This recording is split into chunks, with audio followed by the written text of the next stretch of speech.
আসলে ডায়াবেটিস এবং high blood pressure বা উচ্চ রক্তচাপ এই দুটি শুধু আমাদের দেশে না, বিশ্বব্যাপী কিডনি বিকল হওয়ার বা কিডনি আক্রান্ত হওয়ার যদি মূল কারণগুলোকে আমরা ধরি, তাহলে এই দুইটা হচ্ছে টপ অফ দি লিস্ট। তো সেই ক্ষেত্রে এই দুটাই হচ্ছে কিডনি রোগের আক্রান্তের মূল কারণ।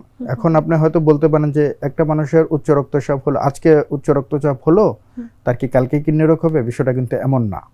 তাহলে একটা মানুষের উচ্চ রক্তচাপ হওয়ার সাধারণত 10 থেকে 20 বছর পরে গিয়ে কিন্তু তার কিডনি বিকল হওয়া শুরু করে, এবং যা ডায়াবেটিস যাদের থাকে তাদের ক্ষেত্রে হয়তো 10 থেকে 15 বছরের মধ্যেই এটা শুরু হয়, এবং এগুলাকে আমরা ডায়াবেটিক নেফ্রোপ্যাথি বা ডায়াবেটিস জনিত কিডনি রোগ বাংলায় যদি আমরা বলি, বা হাই ব্লাড প্রেশারের জন্য যদি কিডনি রোগ হয় সেটাকে আমরা বলি যে উচ্চ রক্তচাপ জনিত কিডনি রোগ।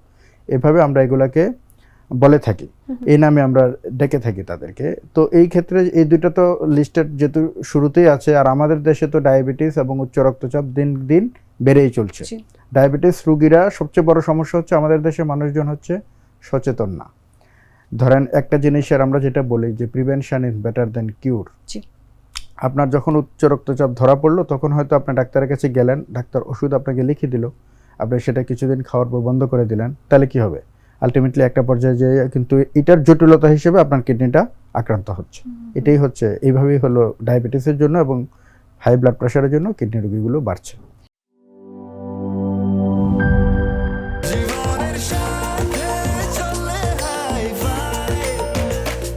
স্বাস্থ্যকর অল টাইম হানিকম, সব সময় অল টাইম হেলদি লাইফ।